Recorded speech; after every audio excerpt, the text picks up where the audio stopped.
வணக்கம். நான் உங்களோட பார்த்தசாரதி. இன்னைக்கு குருவோட வரலாறு பார்த்துருவோம். வரமுனி அப்படின்ற ஒரு முனிவர் காட்டில் வாழ்ந்துட்டு இருக்காரு. அப்போ ஒரு தடவை அகஸ்தியர் அந்த வழியா போகும்போது, ஆனா இவருக்கும் தெரியும், வரமுனிக்கும் தெரியும் அந்த சைடு அகஸ்தியர் போறாரு, ஒரு வணக்கம் வைப்போம் அந்த மாதிரி இவருக்கு அந்த எண்ணம் கிடையாது. அதனால அகஸ்தியருக்கு தெரிஞ்சிருச்சு, அவரோட ஞான திருஷ்டியால பார்த்துறாரு, இவனுக்கு நம்ம போறோன்றது தெரிஞ்சிருக்கு, ஆனா ஒரு வணக்கம் கூட வைக்கலையே அப்படின்ற ஒரு கடுப்புல இவரு சாபம் விட்டுறாரு. என்னன்னா, பாதி உடல் எருமையாகவும் மீதி உடல் மனுஷனாகவும் இருப்ப அப்படின்னு சொல்லிட்டு, தீயனத்தோட இருப்ப அப்படின்னு சொல்லிட்டு சாபம் விட்டுறாரு. இப்ப பிரம்மனை நோக்கி இந்த அரக்கன் கடுமையா தவறு இருக்கணும். அதனால வரமுனிட்ட இருந்து வந்தவன் தான் அந்த மகிஷாசுரன். அப்ப இவன் பிரம்மனை நோக்கி கடுமையான தவறு இருந்து, எனக்கு ஒரு பெண்ணாலதான் சாவு வரணும் அப்படின்னு சொல்லிட்டு பிரம்மன்கிட்ட கேட்கணும்.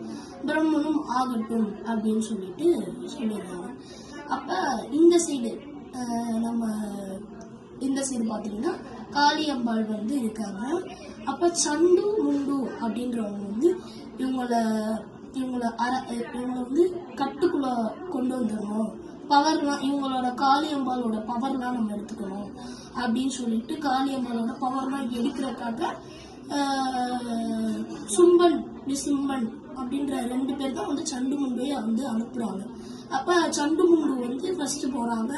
அம்பாள் காளி அம்பாள் காளி அவதாரம் எடுத்து கொண்டுடுறாங்க. அடுத்து ரத்த பீஜன் அனுப்புறாங்க. ரத்த பீஜனையும் அதே அவதாரத்துல கொண்டுடுறாங்க. அதுக்கப்புறம் என்னன்னா இவன் அனுப்புறாங்க, மகிஷாசுரன் அனுப்பும்போது அம்பாள் மகிஷாசுரனை வதம் பண்ணி வெற்றி வாகை சூடி கடைசி நாள், குருவோட கடைசி நாள் விஜயதசமியை கொண்டாடுறோம். அம்பாளோட வெற்றி வகையை கொண்டாடுறதுனாலதான் விஜயதசமி அப்படின்னு அர்த்தம். அம்பாள் மகிஷாசுர மர்தினின்னு சொல்றாங்க இல்லையா, அம்பாளுக்கு இன்னொரு பேரும் காத்தியாயினி அப்படின்ற ஒரு பேரும் இருக்கு.